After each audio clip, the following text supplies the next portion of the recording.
Hey, ich bin Anna Zöllig und nehme dich mit auf einen Roadtrip. Ja, wir machen eine abenteuerliche Fahrt jetzt. Der Paul, der freut sich fest auf die Ferien und die will er ganz allein verbringen. Aber dann läuft dann die Mel über den Weg und die Ferien die sind plötzlich ganz anders. Norden ist, wo oben ist. Ein Hörspiel, das dich packt, das verspricht er. Los geht's.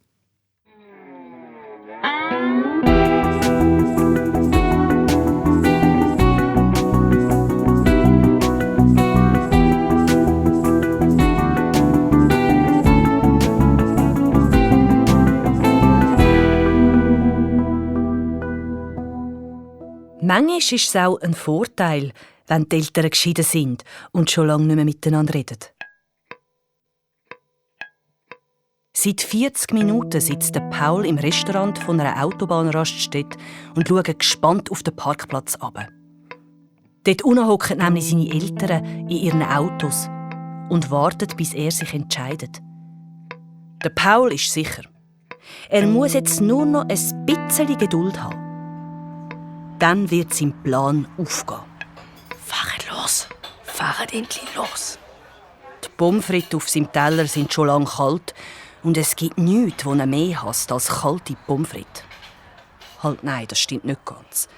Noch mehr hasst er es, mit seinen Eltern in die Ferien zu gehen. Egal ob mit seiner Mutter oder dem Vater. In den Ferien sind beide einfach nicht zum Aushalten, weil sie in dieser kurzen Zeit alles nachholen wollen, was sie durchs Jahr durch verpasst haben. Aber in diesen Ferien will er jetzt einfach einmal seinen Frieden. Er will allein sein. Hoi. Hoi? Isst du die Pommes frites noch? Nein, wieso? Darf ich sie so schauen? Ja, von mir aus, sie sind aber kalt. Das ist mir gleich. Das Mädchen, das kalte Pommes frites gern hat, ist etwa so alt wie der Paul. Also etwa 12. Sie hockt einfach neben ihn an, nimmt 5 Pommes frites aufs Mal, dunkelt es in Ketchup und stopft es ins Maul. Der Paul findet es grusig und schaut lieber wieder auf den Parkplatz runter. Er will auf keinen Fall verpassen, wenn seine Eltern losfahren. Was ist denn draussen eigentlich los? Nichts. Das Mädchen isst den ganzen Teller leer. Aus dem Augenwinkel sieht der Paul, dass sie sogar die mit den grusigen schwarzen Flecken isst. Heck, von denen kommt man doch Krebs über. Bist du auch allein? Jetzt sieht der Paul, wie der Vater mit seinem Porsche losfährt. Hallo, bist du schwerhörig? Bist du auch allein da? Wieso auch?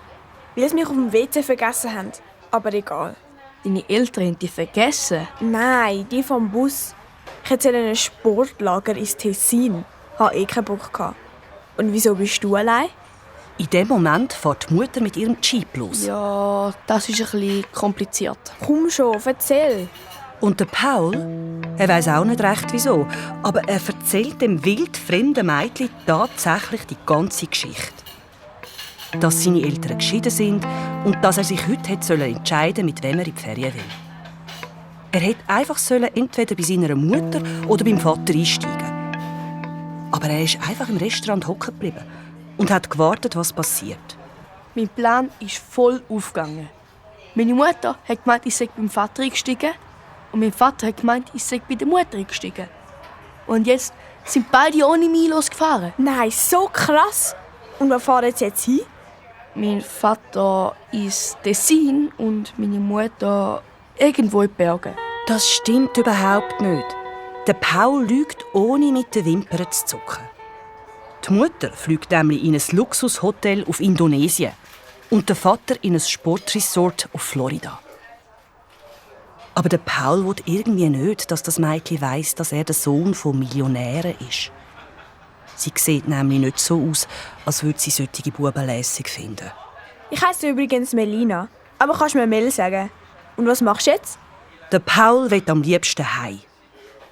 Heim? Ja, genau, einfach heim.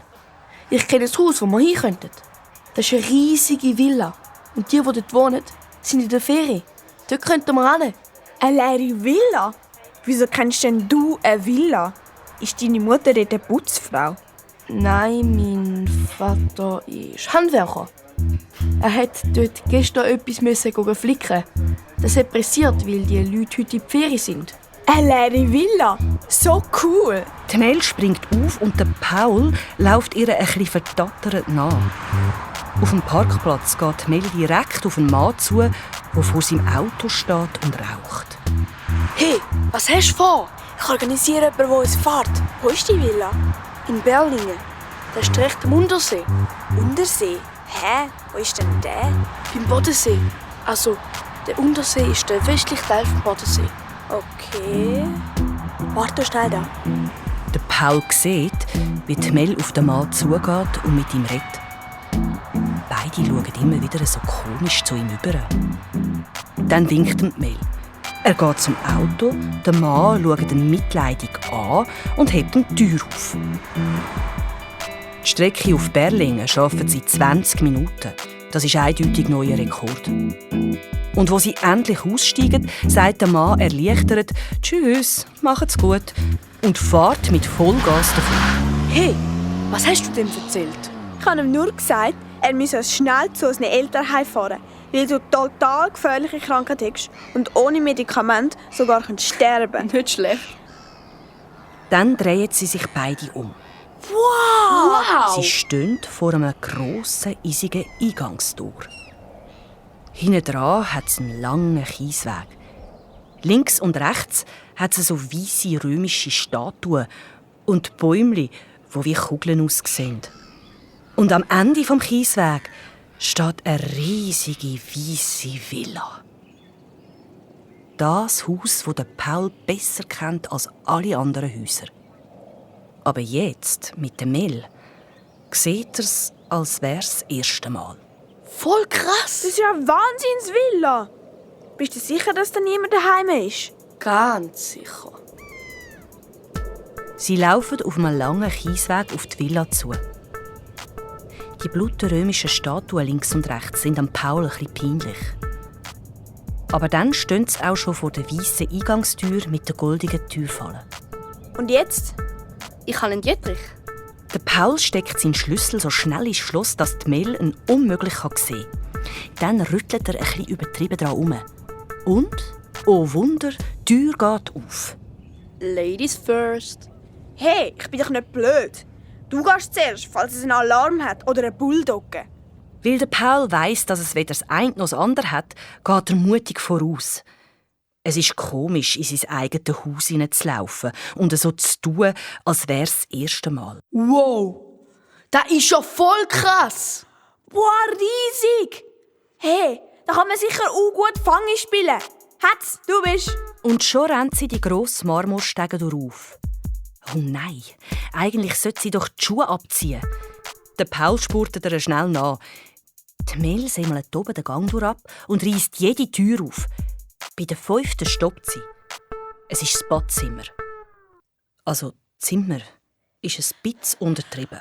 Wow, das ist ja total gestört. Das ist ja das Hallenbad.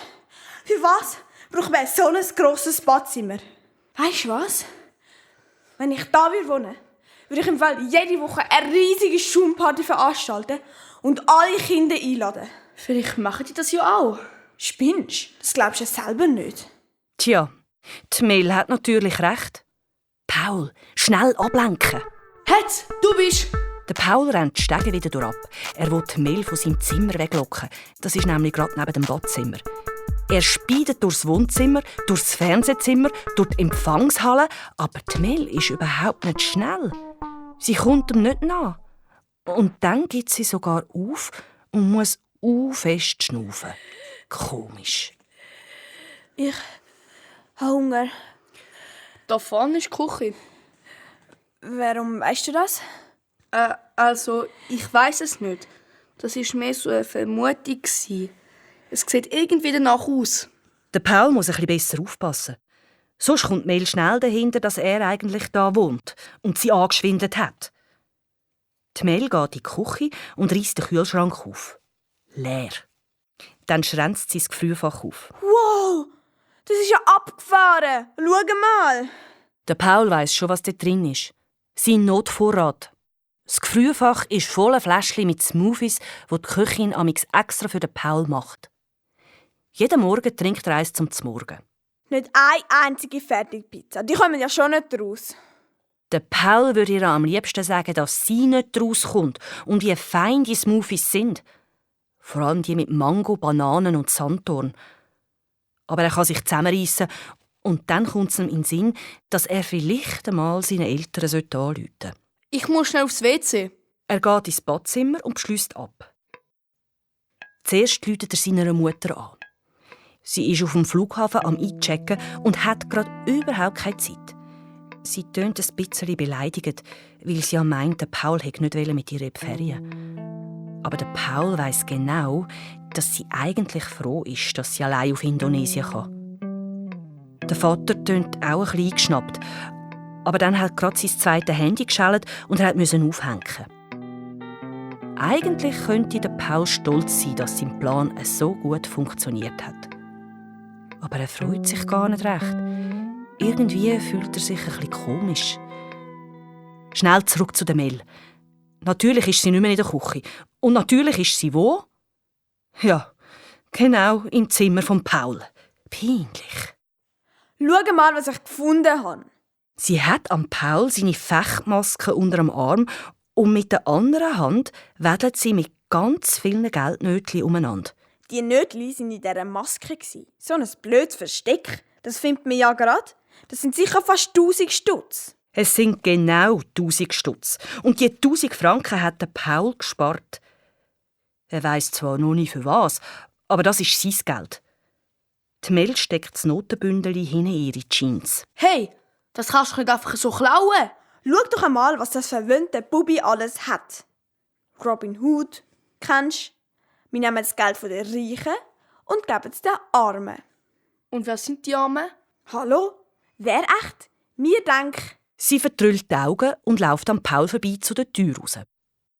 Der Paul bleibt einfach stehen und schaut sein Zimmer an. Es stimmt. Er hat wirklich total viele Sachen. Und natürlich nur das Beste vom Besten. Wow, hey! Komm, schauen! Das ist noch viel krasser wie das Badzimmer! Oh, was ist echt jetzt wieder los? Der Paul rennt schnell zu einer rauf. Schau mal, das ist ja der Hammer! Sie steht vor dem Fernsehzimmer. Das heisst, Fernsehzimmer ist ein bisschen untertrieben. Es geht eher Richtung Kino. Es hat eine riesige Leinwand und einen aufgehängten Beamer und bequeme Lounge-Sessel aus Leder. An der Wand hängen viele Filmplakate. So alte von der Marilyn Monroe, dem Elvis und sogar vom Winnetou. Wirklich wie in einem richtigen Kino. Kommst du draus, wie das Zeug funktioniert? Klar, das ist keine Sache. Cool, ich gehe mal schauen, ob es Chips hat. Die Mel düset los. Der Paul stellt den Server und den Beamer an und sucht einen Film aus. Mr. Bean. Der ist lustig. Es hat leider keine normalen Chips gehabt, nur so komische. Aha, das sind Gemüsechips. Die sind im Fall fein. Sie machen sich in den Ledersessel bequem, essen die komischen Chips und schauen Mr. Bean. Der Paul hat es richtig ausgewählt. Die Mel muss fest lachen und husten. Die ganze Zeit. Er muss auch grinsen und geniesst es und vergisst sogar für einen Moment seinen riesen Stress. Aber dann ist der Film fertig. Und der Paul hört, dass die Mel so komisch schnauft. Als würde sie fast keine Luft mehr bekommen. Wahrscheinlich vor lauter Lachen. Wie heisst du eigentlich? Wieso? Du hast es so gar nicht gesagt. Du hast ja auch nicht gefragt. Okay. Aber jetzt frage ich. Ja, Paul. Jetzt fragt sie. Er überlegt verzweifelt. Er kann ihr doch nicht seinen richtigen Namen sagen. Er schaut ein bisschen verlegen umeinander, sieht Filmplakat. Okay, ich heisse Elvis Winnetou. Elvis Winnetou? Shit. Wer denkt sich denn so einen Namen aus? Meine Eltern. Elvis Winnetou? Nein, aber Paul. Auch wenn du nicht sagen willst, dass du Paul Antonius Philipp Mühlenberg heissest. Es gibt doch auch ganz viele normale Namen. Bei der Mel rasselt es und pfeift sie irgendwie nur noch beim Schnaufen. Und erst, als der Paul sie endlich anschaut, merkt er, dass sie ein richtiges Problem hat. Ihre Augen sind ganz weit aufgesperrt. Mit Spray, Elvis. Ich bin der Jacke, jetzt ein Spray. Der Paul raset die Stege durch zum Eingang. Dort liegt die Jacke. In der rechten Tasche hat es ein Handy. Auf dem Display 10 verpasste Anrufe von der Stressmutter. Der Spray ist in der linken Jackentasche. Der Paul sprintet schnell die Stege wieder durch. Die Mel reisst ihm den Spray aus der Hand, steckt ihn ins Maul und inhaliert. Sofort kann sie wieder besser schnaufen. Danke, Elvis. Schon gut. Ist das Asthma? Ja, leider. Vielleicht bist du allergisch auf Gemüsechips. Vielleicht. Du, die Stressmutter hat dir anrufen. Ist das deine Mutter? Nein, Sind deine Eltern auch geschieden? keine Ahnung. Ich bin eben schon als Baby zu einer Pflegefamilie gekommen. Aber ich habe schon noch einen richtigen Bruder. Der wohnt in Stuttgart. Das ist irgendwie nicht so weit von da, neu mit in Deutschland. Oben drauf vom Bodensee oder so. Ja, genau. Stuttgart liegt nördlich vom Bodensee. Haha, Elvis, du nervst. Ich bin müde. Ich suche mir jetzt ein Bett und gehe pennen. Okay? Gute Nacht. Okay, schlaf gut. Der Paul ist ein bisschen zu unterob. Er geht ins Zimmer von seinem Vater und liegt ins Bett. Er schmückt am Küssi. Aber das Bettzeug ist frisch angezogen und schmeckt nur nach Wäschmittel und nicht nach Papi. Und nach Mami schmeckt es da schon lange nicht mehr. Trotzdem schläft der Paul schnell ein und träumt wildes Zeug.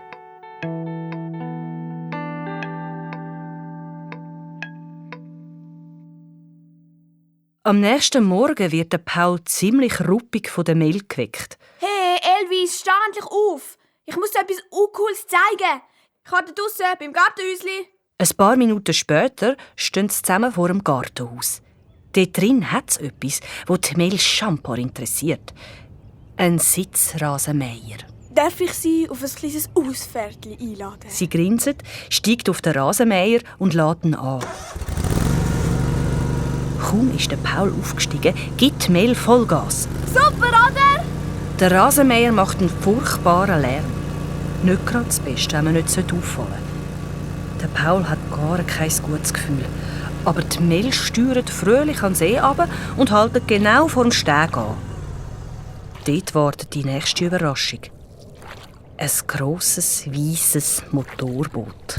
Das wird ja immer besser! Aber da hören sie jemanden von weitem rufen. Oh nein, der Herr Wieland, der Nachbar. Er kommt über den Rasen zu rennen. Er winkt und ruft etwas wie «Paul Antonius!» Zum Glück ist er noch weit weg und man versteht ihn nicht recht. Der Paul und Mel schauen sich an. Beide haben die gleiche Idee. Sie rennen den Steg auf und hechten aufs Boot. Mach du die Leine los. Ich probiere loszufahren. Der Herr Wieland ist jetzt schon fast beim Rasenmäher. Oh je, der Paul weiss zum Glück, wo der Schlüssel ist. Er steckt ihn mit zittrigen Fingern ins Zündschloss und dreht. Nichts. Nochmal. Nichts. Der Paul schaut zu der Mel über. Sie streckt den Daumen in die Höhe. Er schaut vorne auf den See. Ganz ruhig, Paul.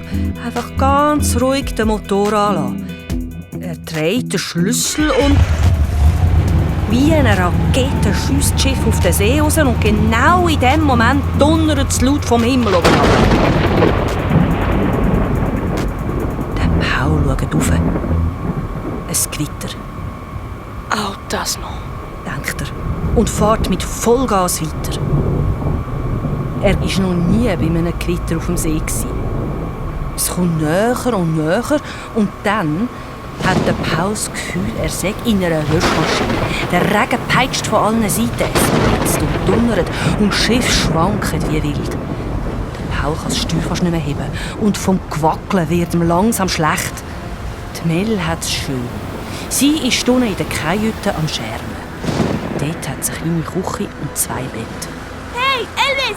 Eine Fertigpizza! Die Mel streckt den Kopf aus der Luke. Genau in dem Moment kracht eine riesige Welle über das Schiff und der Mel mitten ins Gesicht. Aber sie schüttelt nur die Haare und lacht.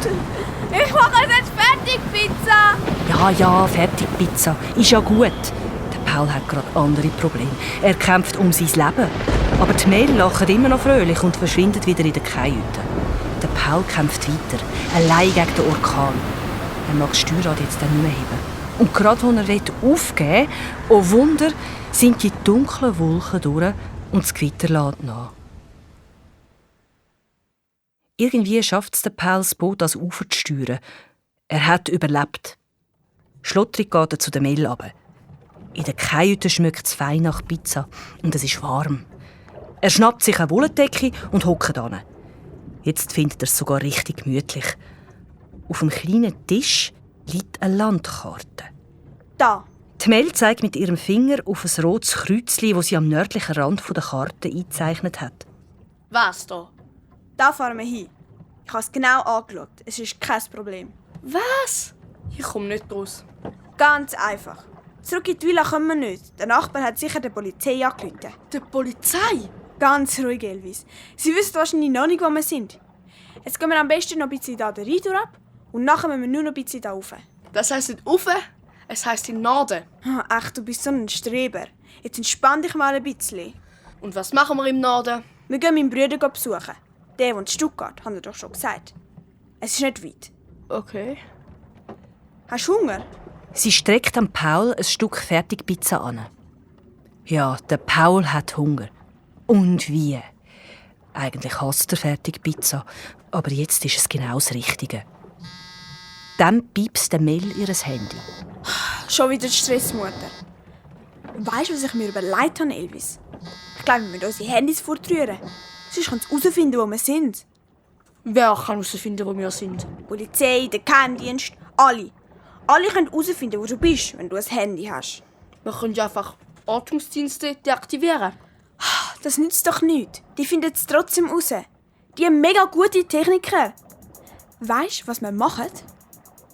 Nein. Wir rühren es einfach in den See. Spinnst? Willst du, dass die Polizei uns findet? Die Mel langt über den Tisch und schnappt sich das Handy von Paul. Dann geht sie aufs Deck. Der Paul rennt ihr an. Mel! Muss das sein? Ja! Sie schaut entschlossen zum Paul über, nimmt ihr Handy, holt aus und schiffert es wie einen flachen Stein über den See. 7-mal gumpet es auf. Und beim letzten Mal leuchtet es sogar noch, weil wieder eine Nachricht reingekommen ist. Dann versinkt es im Wasser. Die Mel streckt am Paul sein Handy her. Jetzt du! Das ist Umweltverschmutzung. Und wie sollen wir jemandem anrufen, wenn wir Hilfe brauchen? Elvis, uns kann niemand mehr helfen. Da müssen wir jetzt allein durch. Aber Elvis, du musst. Komm, mach jetzt, bitte. Und der Paul weiss auch nicht recht, wieso. Aber er packt sein Handy und rührt es in den See raus. Juhu, ist ein super Gefühl, oder? es geht so. Hey, merkst du, jetzt sind wir richtig frei. Die Handys nerven doch nur. Alles nervt mich. Komm, wir machen weiter. Wie meinst du das? Die Mel nimmt das Geldbündel aus ihren Hosen und wedelt damit um. Geld nervt auch. Die einen haben mega viel und die anderen überhaupt nichts. Das nervt. Geld nervt. Und das, was richtig wichtig ist, das kann man sich eh nicht kaufen. Geld bringt das überhaupt nichts. Sie nimmt ein 50er-Nötchen und rührt es in den See. Dann nochmal eins und nochmal eins. Hey, spinnst? Hör auf! Das brauchen wir noch. Am Paul langt es jetzt. Er packt Mel am Handgelenk, die lässt los und das ganze Bündel Geld fällt ins Wasser. Das darf doch nicht wahr sein. Ohne zu überlegen, gumpelt der Paul am Geld nach. Aber das Bündel ist schon weg. Er verwünscht nur noch die 3 Nötchen, die auf dem Wasser oben schwimmen. Die restlichen 850 Franken hat der See verschluckt. Du spinnst ja total. Ich habe es nicht extra gemacht. Du bist schuld. Hör einfach auf. Die Mel streckt am Paul die Hand an und hilft ihm zurück aufs Boot. Jetzt haben wir nur noch 150 Franken, um auf Stuttgart zu kommen. Was heisst dann nur noch? Das langt völlig. Elvis, jetzt fängt das Abenteuer erst richtig an. Wo der Paul pflotschnass den Motor vom Boot wieder anlässt, ist er immer noch hässig auf die Mel. Wegen ihr hat er jetzt kein Handy und kein Geld mehr. Was meint ihr eigentlich? Sie sei da die Chefin oder was? Der Paul steuert das Boot langsam und sicher und auf einmal fühlt er sich wie ein richtiger Kapitän. Der Fahrtwind bläst ihm ins Gesicht, die Sonne scheint und trocknet langsam seine Kleider. Das Ufer vom Rhein ist wild und ausgestorben und ein grosser Wasservogel fliegt seelenruhig über seinen Kopf. Er schnauft tief durch. Feine Luft. Und dann bleiben seine Augen an dem Mel hängen. Sie liegt friedlich auf dem Vorderdeck und zündelt. Der Wind bläst ihr die Haare wild um den Kopf und auf einmal ist der Paul überhaupt nicht mehr genervt. Alles ist wie weggeblasen. Ja, jetzt fühlt er sich sogar richtig gut. Voll friedlich, oder? Ja! Am liebsten würde der Paul ewig so weiterfahren. Er weiss gar nicht, wenn es ihm das letzte Mal so gut gegangen ist. Hey, schau, dort wächst eine Brombeere. Ich habe voll Hunger. Fährst du ein bisschen nachher her? Der Paul hasst zwar Brombeere, wegen der Kernchen. Aber er steuert das Boot trotzdem ans Ufer an und fährt ganz langsam. Die Mel kann die Beere direkt vom Schiff aus gewinnen. Oh nein, die sind gar noch nicht reif. Kannst du wieder Gas geben? Aber genau in dem Moment sehen sie einen Mann, der fischt. Und der Mann winkt ihnen voll zu. Hallo, ihr zwei! Hallo! Mel, bist ruhig bitte. Der Paul will seinen Frieden. Er will jetzt mit niemandem zu tun haben. Vor allem nicht mit so einem alten Fischer, der aussieht wie ein vergammelter Holzfäller. Habt ihr Hunger? Ich kann jetzt gerade die Fisch bröteln. Ja! Spinnst? Wir kennen den doch gar nicht. Ja und? Nicht alle, die man kennt, sind böse. Vielleicht nicht alle, aber der vielleicht schon. Also ich habe Hunger. Du eben nicht. Die Mel gumpelt ans Ufer und läuft zum Fischer über. Der Paul weiss nicht recht. Er findet das alles sehr mühsam und sogar gefährlich. Aber dann gumpelt er den Mel gleich noch. Hallo zusammen, ich heiße Erich. Ich heiße Mel und das ist der Elvis. Freut mich. Und das ist der Tito. Der Erich zeigt neben sich auf den Boden. Ihr müsst keine Angst haben.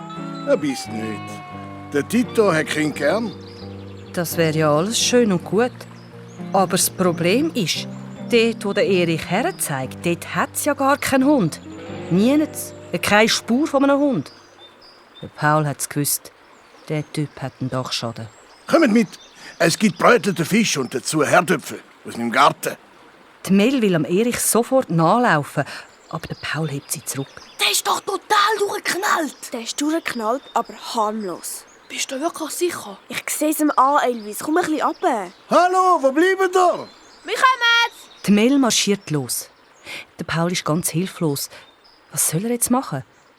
Eigentlich wäre es ja eine gute Gelegenheit, einfach zurück aufs Schiff zu gehen und heimzufahren.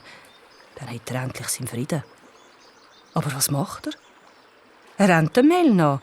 Er weiss selber nicht recht, wieso. Wie wenn sie ein Magnet wäre, der ihn anzieht. Zusammen stapfen sie hinter dem Erich ein schmales Trampelweg durch. Wir bringen das Boot ins nächste Dorf. Dort warten unsere Eltern. Unser Vater ist ein Höchsttier bei der Polizei. Und unsere Mutter ist eine Geheimagentin. Der Erich scheint das überhaupt nicht zu beeindrucken. Er sagt kein Wort, pfeift vor sich an und läuft mit seinem Fischkessel den Hügel durch. Vielleicht ist der Typ ja gleich total harmlos, denkt der Paul. Er sieht Fisch im Kessel zappeln. Oder echt einen ganz besonders fiesen Kindli-Klauer. Am Paul sein Herz klopft bis zum Hals. Da sind wir. Herzlich willkommen in der Casa Cuba. Der Erich zeigt auf eine kleine Holzhütte auf einer Lichtung. Daneben hat es einen Schopf. Kommt ruhig rein. Tito, komm, es gibt etwas zu fressen. Der Paul hat fast eine Panikattacke. Er muss sich zusammenreissen. In der Hütte stinkt es nach Fisch und nassem Hund. Es hat nur einen Raum und es sieht aus, wie wenn der Erich nicht so gern aufräumen würde. Überall glitzern Fischschuppen im Sonnenlicht. Auf dem Bett hat es ein Tierfell und an der Wand hängen buschige Schwänze von toten Füchsen. Wie in Zeitlupe sieht der Paul, wie der Erich ein Messer nimmt und es an einem Schleifstein schleift. Wie heisst denn das Dorf, wo eure Eltern auf euch warten? Es ist das nächste Dorf. Wir müssen nur noch ein bisschen den Fluss ab. Der Erich legt das Messer ab nimmt einen Holzknüppel und haut einem Fisch eins zünftig über den Kopf. Der hört sofort auf zu zappeln. Der Paul ist geschockt. Wir sind in der Pfadi. Wir wissen uns zu helfen. Ja genau, in der Pfadi sind wir. Und im Fechtclub sind wir im Fall auch. Na, dann bin ich ja beruhigt. Der Erich schmunzelt. Dann schlitzt er dem Fisch den Bauch auf und rupft ihn die Innereien raus. Am Paul wird schlecht. Noch schlechter als im Sturm. So schlecht wie noch nie in seinem ganzen Leben. Ich muss aufs WC. Das ist hinter dem Schopf. Tito, zeig dem Bub das WC. Der Paul rennt raus hinter den Schopf. Dort hat es zwar kein WC, aber ein Loch im Boden. Und dort kehrt es Paul den Magen. Alles kommt raus. Grusig. Aber dafür geht es ihm nachher besser. Er läuft ein bisschen umeinander. Im Schopf hat es einen alten Töff und in der Mitte des dunklen Raums steht ein Käfi. Das Käfi ist riesig. Und der Paul fragt sich, für was der Erich echt so ein grosses Käfi braucht. Für einen Fuchs wäre es zu gross. Für einen Hirsch zu klein. Auf dem Boden hat es rote Flecken, die wie Blut aussehen. Oh Mann, oh Mann. Das Käfi ist doch sicher für Menschen. Der Paul kommt Panik über. Am liebsten würde er jetzt einfach davor rennen. Aber das geht doch nicht. Er muss die Mel warnen. Er geht zurück in die Hütte und sitzt ganz steif neben die Mel her. Der Erich steht am Herd mit dem Rücken zu den Kindern. 3 Fische brutzeln in einer Pfanne. Im Radio läuft lupfige Musik. Wir müssen abhauen. Schnell! Der Typ ist gefährlich. Ich gehe erst, wenn wir gegessen haben. Ich habe Hunger. Im Schopf hat es Käfi und überall Blutflecken. Das ist ein Psycho. Die Mel schaut den Paul an, wie wenn er der Psycho wäre und nicht der Erich. Und dann kommen im Radio die Nachrichten. SRF 1 Nachrichten. Im Fall der vermissten Melina Hauser gibt es keine Neuigkeiten. Ihre Betreuer haben das Verschwinden des 12-jährigen Mädchens kurz nach dem Verlassen der Autobahnraststätte Kemptal bemerkt und unverzüglich die Polizei verständigt. Oha, das ist nicht gut. Gar nicht gut. Der Paul versteift sich noch mehr. Und dann spürt er, wie die Mel neben ihm anfängt zu zittern. Sie keucht und kommt fast keine Luft mehr über. Was ist mit dir los, Mädchen? Bist du bereit? Schnell! Wo ist er denn? Mit einer Jacke. Aber die ist doch daheim. Also ich meine in der Villa. Was ist los? Sie hat Asthma. Sie versteckt. Läutet sie am Notfall an. Schnell! Ich habe doch kein Telefon. Ich kann schnell mit dem Töff einen Doktor holen. Ich komme gerade wieder. Heb durch, Mädchen. Der Erich rennt raus und rast mit dem Töff davon. Und kaum ist der Erich weg, hört Mel auf zu zittern. Scheisse, ich bin im Radio gekommen. Die haben voll von mir geredet. Ja, voll. Und ich habe gemeint, du stirbst. Ehrlich? Voll die talentierte Schauspielerin. Komm, zeig mir jetzt die Blutflecken. Der Paul ist noch ganz tatterig. Sie gehen zusammen in den Schopf über und die Mel knündelt vor das Käfi an. Sie untersucht die roten Flecken. Eldis, das ist nur Farbe, kein Blut. Du bist echt ein Schisshas. Aber schau jetzt doch mal das Käfi an. Das ist garantiert für Kind. Nein, das war für den Tito. Den Tito gibt's gar nicht. Es gibt den nicht mehr. Der Erich hat es ihm erzählt, wo du draussen warst. Der Tito ist vor ein paar Tagen gestorben. Der Erich vermisst ihn mega. Darum tut er einfach so, wie wenn der Tito noch da wäre. Der spielt einfach total. Komm, wir gehen. Ja, okay, gang schon fang. Ich komme auch gerade.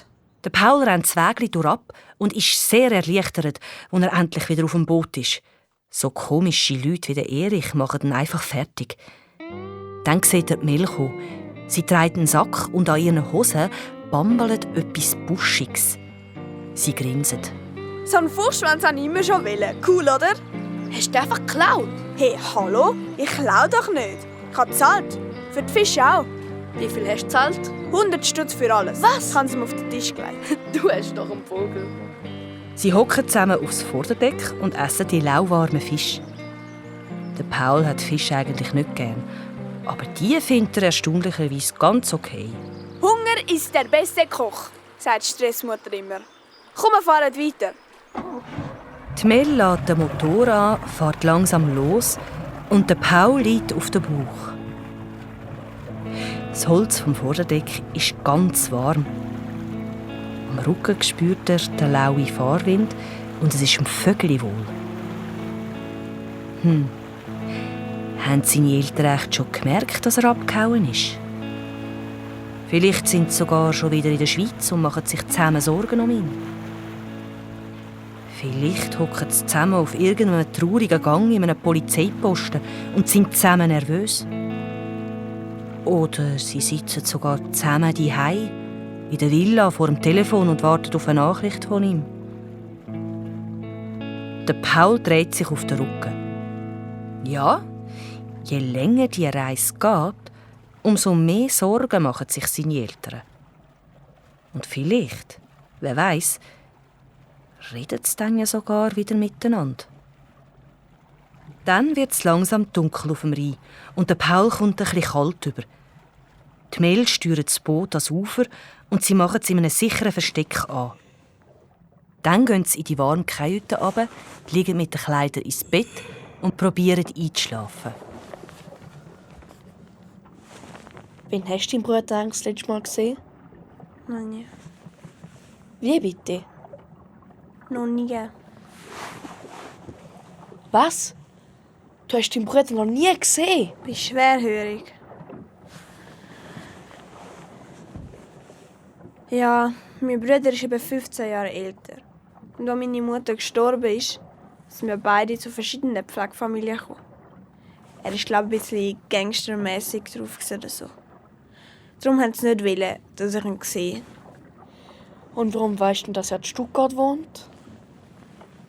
Letztens haben meine Pflegeeltern meinen Ordner auf dem Tisch liegen lassen. Dort sind alle meine wichtigen Sachen drin. Und ich, logisch, habe dort herumgeblättert. Und dort habe ich dann seine Adresse gesehen. Alexanderstraße 21, Stuttgart. Das war so krass. Auf einmal habe ich gewusst, wo er wohnt. Und ich wollte einfach nur noch dort her. Ah, jetzt komme ich raus. Du bist extra nicht mehr in den Bus eingestiegen auf die Raststätte, oder? Du hast das alles geplant. Du hast von Anfang an in diesen Ferien auf Stuttgart wollen, oder? Ja, sorry. Ich habe dich dort ein bisschen angeschwindelt, weiss auch nicht. Aber es war einfach schwierig, dir das gerade alles so zu erklären. Ist ja kein Problem. Das wäre jetzt ein guter Moment für den Paul de Mel auch zu sagen, dass er sie angeschwindelt hat. Dass er gar nicht Elvis heisst und die Villa, wo sie zusammen eingebrochen sind, seinem Vater gehört. Aber er hat einfach nicht gewusst, wie anfangen. Und dann hat er gehört, dass die Mel eingeschlafen ist. Er hat sich im Bett gekehrt und hat ein komisches Gefühl gehabt. Etwas zwischen Erleichterung und schlechtem Gewissen.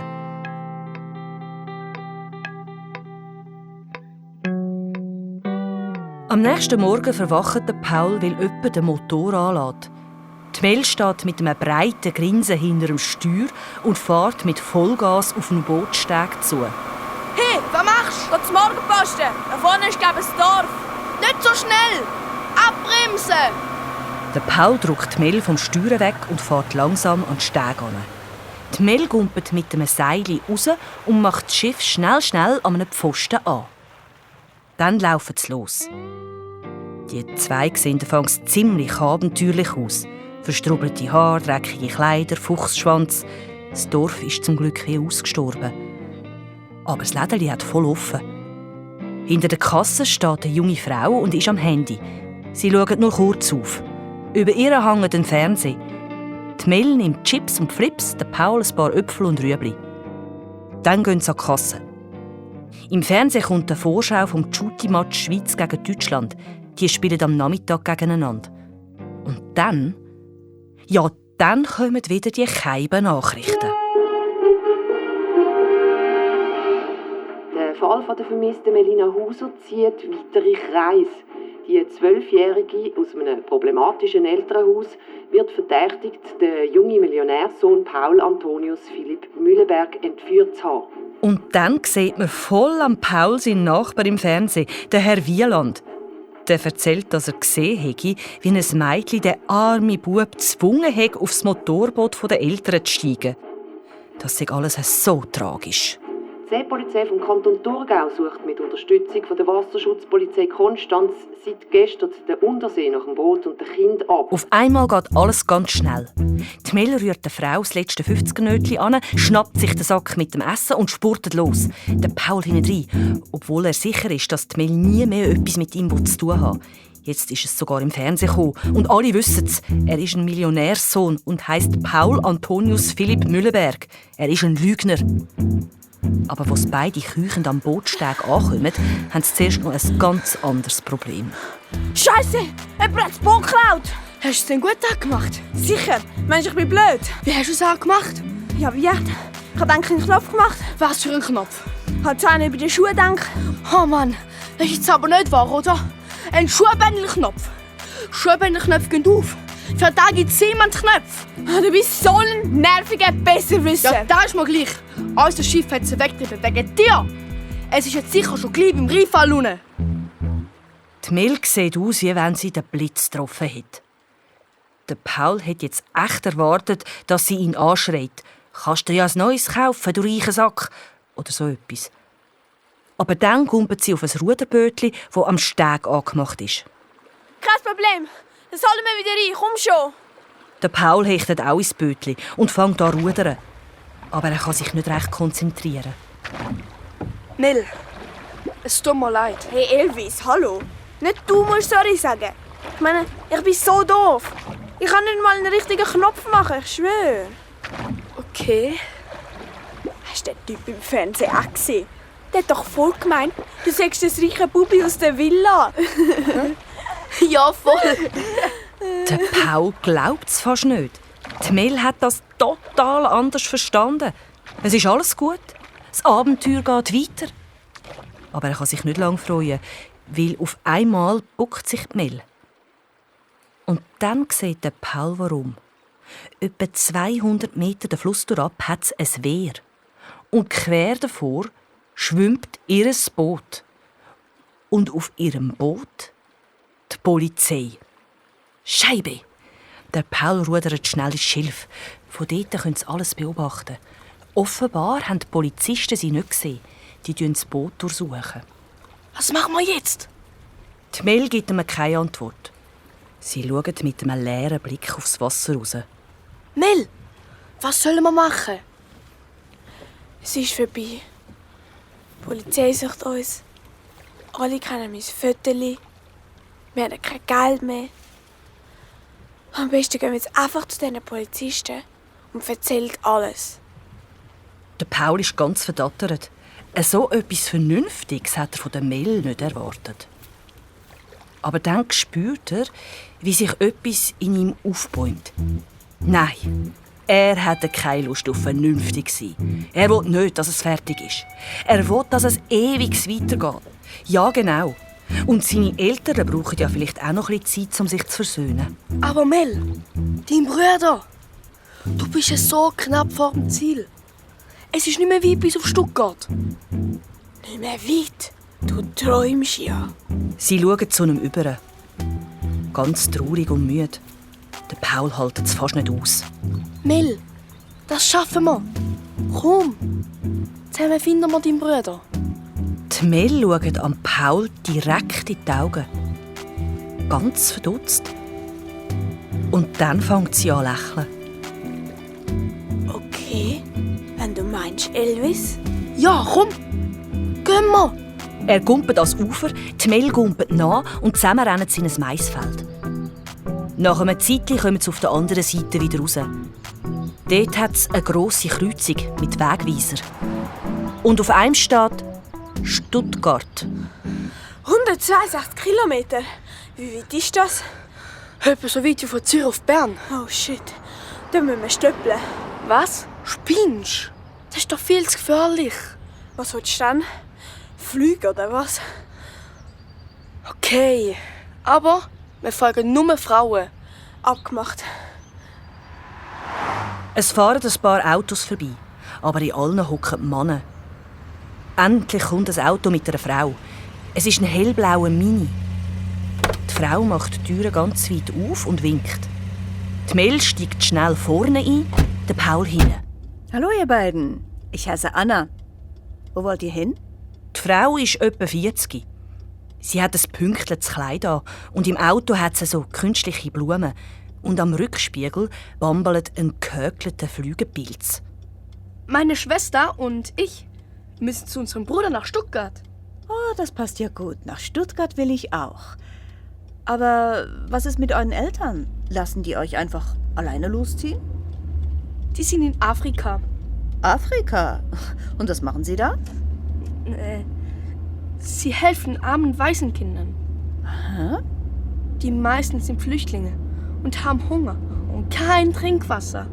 Bei so viel Elend dort haben unsere Eltern gar keine Zeit, sich hier um uns zu kümmern. Wirklich wahr? Wirklich wahr. Der Paul sieht im Rückspiegel, wie die Mel grinset. Jetzt weiss sie endlich, dass er im Lügen mindestens so gut ist wie sie. Aber irgendwer muss sich doch um euch kümmern. Ja, eben. Eigentlich unser großer Bruder. Aber der ist seit Tagen in Stuttgart bei seiner neuen Freundin. Und jetzt wollen wir mal zu ihm und mit ihm reden. Oh, ihr armen Dinger. Hoffentlich könnt ihr wenigstens heute Nachmittag das Fußballspiel schauen. Irgendwann sehen sie das Schild. Stuttgart 10 Kilometer. Und dann muss die Frau plötzlich abbremsen. Sie sind in einen Stau gekommen. Ein Stau? Nein. Leider ist es kein gewöhnlicher Stau. Ach nein. Da vorne sind Polizisten, die machen Kontrolle. Eine Polizeikontrolle? Oh nein, die suchen sicher die Mel und den Paul. Verschreckt schauen die beiden einander im Rückspiegel an. Die Mel macht eine Kopfbewegung Richtung Türe. Der Paul hat es verstanden. Er zählt mit den Fingern 1, 2. Gleichzeitig kumpelt sie aus dem Auto raus und spurtet los. Die Frau schaut ihnen ganz verdattert nach. Sie rennen sicher 10 Minuten so schnell, wie sie nur können. Dann schaut die Mel zurück. Hey, Polizisten verfolgen das ja gar nicht. Wir sind wahrscheinlich noch besser trainiert als die. Aber die Mel sieht gerade überhaupt nicht so aus, als wäre sie gut trainiert. Sie sitzt am Boden und schnauft wieder so komisch. Hör auf, Mel! Mach keinen Witz! Spray. Kopf! Der ist in der Villa! Hör auf, Mel! Ich find's nicht lustig! Nein, es ist überhaupt nicht mehr lustig. Der Mel geht's nicht gut. Sie kommt fast keine Luft mehr über. Mel! Hör auf! Shit! Wie heißt denn Spray? Ventolin! Ventolin! Okay, warte auf mich! Ich bin gerade wieder zurück! Der Paul spurtet los. Jetzt muss er einfach ganz schnell eine Apotheke finden. Ganz, ganz schnell. Aber es ist Sonntag und der Paul war noch nie in Stuttgart. Und offenbar schauen alle den Match Deutschland gegen die Schweiz. Die Stadt ist wie ausgestorben. Wie soll er da eine Apotheke finden? Der Paul rennt verzweifelt die erstbeste Strasse durchab. Dort vorne ist jemand. Eine alte Frau mit einem Schosshündli. Der Paul steuert auf sie zu. Die weiss sicher, wo die nächste Apotheke ist. Entschuldigung, können Sie mir bitte sagen, wo die nächste... Weiter kommt der Paul nicht, weil die Frau anfängt zu schreien. «Hilfe! Ein Dieb! Hilfe!» Total durchgeknallt. Und der Paul will weiterrennen, aber er verheddert sich in der Hundeleine und tätscht voll mit dem Knie aufs Kopfsteinpflaster. Der Hund bellt und die Frau schreit. «Schnell weg, Paul! Renn weiter!» Das Knie tut ihm weh, aber egal. Da, endlich. Dort unten am Ecke leuchtet ein grünes Schild. Der Paul rennt direkt darauf zu. Er will die Tür aufdrücken. Aber nein, Kopf, die Tür ist zu. Die blöde, dumme Apotheke ist zu. Der Paul rüttelt wie gestört an der Tür. Aufmachen! Da ist ein Notfall! Hallo! Er poltert an die Scheibe. Nichts. Der Paul schaut umeinander. Er muss eine Lösung finden. Da, ein loser Stein vom Kopfsteinpflaster. Der könnte er in die Scheiben hineinrühren. Nein, das dürfen doch nicht. Aber es ist ein Notfall. Das verstehen jetzt alle. Die Mel ist am Versticken. Er knübelt den Stein raus, holt aus und... Genau in dem Moment, wo der Stein durchs Fenster fliegt und die Alarmanlage angeht, hört man es rundum laut schreien. Scheinbar hat Deutschland ein Goal gemacht. Was für ein Glück. Der Paul steigt vorsichtig durchs Loch und düset in einen hinteren Raum, wo es an den Wänden so hohe Kästen hat mit vielen Schubladen. Die Schubladen sind alphabetisch angeschrieben. Er muss jetzt nur noch den richtigen Buchstaben finden. Also, W. Ah, da. Vanto. Nein. Vinto. Nein. Scheiße. Irgendetwas mit W. Vinto. Shit. Wie heisst der? Paul, das darf doch nicht wahr sein. Los, konzentrier dich. Ventolin. Der arme Paul verzweifelt. Er fängt an wie gestört auf die blöden Schubladen einzuboxen. Kopf, Kopf, Kopf. Aber dann, auf einmal, hört er wie vom Blitz getroffen auf damit. Das bringt doch nichts. Was könnte er machen? Wie kommt ihm der blöde Name wieder in den Sinn? Und obwohl er weiss, dass die Polizei jetzt dann gerade kommt, sitzt der Paul in der Apotheke seelenruhig auf dem Boden. Im Schneidersitz. Er macht die Augen zu und probiert sich zu entspannen. Sich nur auf sich zu konzentrieren. Das hat er von seiner Mutter gelernt.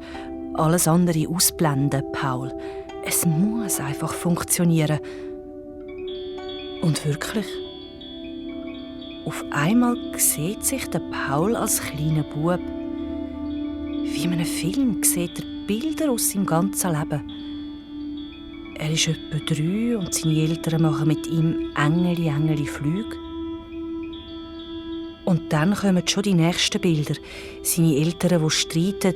Und dann sieht er endlich die Mel auf der Autobahnraststätte, wie sie die kalten Pommes frites mampft. Und dann, wie sie muss lachen und husten und lachen wegen Mr. Bean, wie sie fast keine Luft mehr bekommt, ihre aufgerissenen Augen. Ich will Spray lösen. Ich will der Jacke zum Spray. Der Paul sieht, wie er die Stege durchabbrennt und die Jacke von der Mel findet, ihr Handy und dann den Spray. Ventolin. Mit einem V. Nicht mit einem W. Klar. Ja! Jetzt geht alles ganz schnell. Der Paul schiesst auf, sucht die richtige Schublade. Er hört Polizeisirenen noch weit weg. Der Paul funktioniert wie eine Maschine. Er zieht die Schubladen raus, sucht die richtige Verpackung. Ventolin. Da, super. Er schnappt die Packung und dann rennt er los. Schnell raus, Paul. Raus! Gerade als er wieder auf der Straße raus ist, sieht er von weitem das Polizeiauto kommen. Er versteckt den Spray unter seinem Pulli, schlendert langsam weiter und macht ein möglichst lockeres Gesicht. Das Polizeiauto fährt tatsächlich einfach vorbei und haltet bei der Apotheke. Der Paul läuft langsam weiter. Jetzt erkennt er die Stelle, wo er die alte Frau verschreckt hat. Von da aus ist es nicht mehr weit bis zu der Mel. Er fängt wieder ein bisschen schneller an zu laufen. Und dann rennt er. Da liegt sie, die Mel. Ihre Lippen sind ganz blau. Sie schaut den Paul an, sagt aber nichts. Der Paul reißt die Verpackung auf, nimmt den Spray und knündelt neben sie an. Er nimmt ihren Kopf vorsichtig in den Arm und tut ihr den Spray ins Maul. Dann drückt er kräftig drauf. Die Mel inhaliert so gut sie kann ein, hebt die Luft an und schnauft dann aus. Nochmal Mel. Einschnaufen und schon kommt wieder genug Luft in ihre Lungen. Und ihre Lippen sind schon nicht mehr so blau. Jetzt lächelt sie sogar. Danke, Elvis. Gern geschehen. Die Mel sieht schon wieder viel besser aus. Und am Paul ist es auf einmal ein bisschen peinlich, dass sie so in seinem Arm liegt. Irgendwie wie in einem Liebesfilm. Er hilft ihr auf die Beine. Bist du nicht zufällig an der Alexanderstraße vorbeigekommen? Nein, glaub nicht. Also komm, gehen wir weiter. Schon weiter? Oh nein. Aber die Mel steuert schon auf 3 Typen zu. Sie haben deutsche Nazi-Liebli an und alle haben eine Bierdose in der Hand. Der eine schwankt ein bisschen. Die Mel fragt etwas und alle miteinander zeigen in eine Richtung und reden wild durcheinander. Die Mel kommt zurück. Das sind die netten Leute aus Stuttgart. Nett. Das sind besoffene Hooligans. Die haben dich sicher verarscht. Ja, Elvis, beruhig dich. Komm einfach mit. Sie kommen an eine Bushaltestelle. Die Typen haben offenbar in die richtige Richtung gezeigt. Und ein Bus kommt auch gerade. Eine Viertelstunde später sind sie schon dort. Alexanderstrasse. Jetzt müssen sie nur noch die Nummern finden. Der Paul schlurft hinter dem Mel her. Er will das Haus nie finden. Er will noch weiterreisen mit der Mel. Aber die Mel bleibt auf einmal stehen. Da ist es. Die Alexanderstrasse 21. Die Mel steht vor dem Läutebrett und stiert auf den Namen von ihrem Bruder. Jetzt muss sie nur noch läuten, raufgehen und ihrem Bruder um den Hals fallen. Aber die Mel läutet nicht. Sie steht einfach da. Mel, was ist los? Ich habe Schiss. Was, du hast Schiss? Kommst du mit? Ja, klar komm ich mit, wenn du das willst. In dem Moment kommt jemand zum Haus aus. Der Paul stellt den Fuß in die Tür und zieht Mel ins Stegenhaus hinein. Sie nehmen den Lift. Die Mel ist ganz bleich. Der Bruder wohnt im 5. Stock. Aber auch dort steht Mel einfach nur vor der Tür und macht keinen Wank. Der Paul legt seinen Finger auf den Läuteknopf und schaut zu der Mel. Soll ich läuten? Sie nickt. Dann hören die Schritte. Und dann geht die Tür auf. Melina? Du bist Melina, oder? Mhm. Ich glaub's nicht. Du hast es voll geschafft. Der Mann, der da vor ihnen steht, ist ziemlich gross und hat ziemlich viele Muskeln. Und er hat die genau gleichen Augen wie die Mel. Komm rein. Melina, jetzt musst du mir alles erklären. Die Polizei hat mir zwar gesagt, dass du vielleicht bei mir aufkreuzt, aber ich glaubt das noch nicht. Polizei? Das ist eine Falle. Der Paul reagiert sofort. Schnell, Mel! Zurück in den Lift! Aber der Bruder ist schneller als der Paul. Hey, ganz ruhig. Er packt ihn einfach am Arm und schiebt ihn in ein Zimmer. Warte du mal schnell da drin. Ich und Melina müssen jetzt einfach kurz allein reden, okay? Der Bruder geht und schließt die Zimmertür zu. Der Paul fühlt sich auf einmal ganz schlapp. Er läuft langsam zum Fenster und schaut raus. Jetzt ist alles fertig. Was passiert jetzt echt mit ihnen? Kommen sie echt ins Gefängnis? Oder in ein Jugendheim? Dann läutet es, das Zimmer wird aufgeschlossen und eine Polizistin kommt rein. Sie gehen zusammen raus und dort steht Mel. Sie schauen den Paul nicht an. Es sieht aus, als hätte sie brüllen müssen. Ihr Bruder steht daneben und hat seinen Arm um ihre Schulter gelegt. Wenigstens das. Auf dem Polizeiposten müssen sie in 2 verschiedenen Zimmern warten. Eine halbe Stunde später taucht am Paul sein Vater auf. Allein. Der Paul würde am liebsten losheulen. Der Vater umarmt den Paul und drückt ihn ganz fest. Ganz lang. Das hat er noch nie gemacht. Dann können sie gehen. Beim Rauslaufen sieht der Paul in ein Zimmer hinein. Dort sitzt Mel. Sie dreht den Kopf und dann schauen sie einander an. Dann winkt Mel. Der Paul winkt zurück. Sie lächelt wieder so traurig und dann schickt sie ihm einen Handkuss. Der Paul sieht es wie in Zeitlupe. Ein Handkuss. Aber dann macht jemand die Türe zu. Der Paul fragt sich, ob ihr echt noch niemand gesagt hat, wer er wirklich ist. Oder vielleicht weiss sie es und hat ihm trotzdem den Handkuss geschickt. Das wäre ihm lieber. Viel lieber. Der Paul hat nicht ins Gefängnis. Und Mel auch nicht. Für den Einbruch in der Apotheke hat der Paul Sozialdienst leisten. In einer Bibliothek. Und letzte Woche hat der Paul auf einmal eine Postkarte von der Mel im Briefkasten gehabt. Eine Postkarte. Der Paul hat noch nie in seinem Leben eine Postkarte bekommen. Dort drauf ist gestanden: Hey, du Lügner! Deine 1000 Stutz zahl dir zurück. Was machst du in der Herbstferie? Der Paul ist schier geplatzt vor Freude und hat sofort zurückgeschrieben: Hi, Mel. In 3 Wochen kommt das neue Boot von meinem Vater. Fahren wir zusammen runter in Süden? Fragezeichen. Liebe Grüße, Paul Elvis Winnetou Mühlenberg.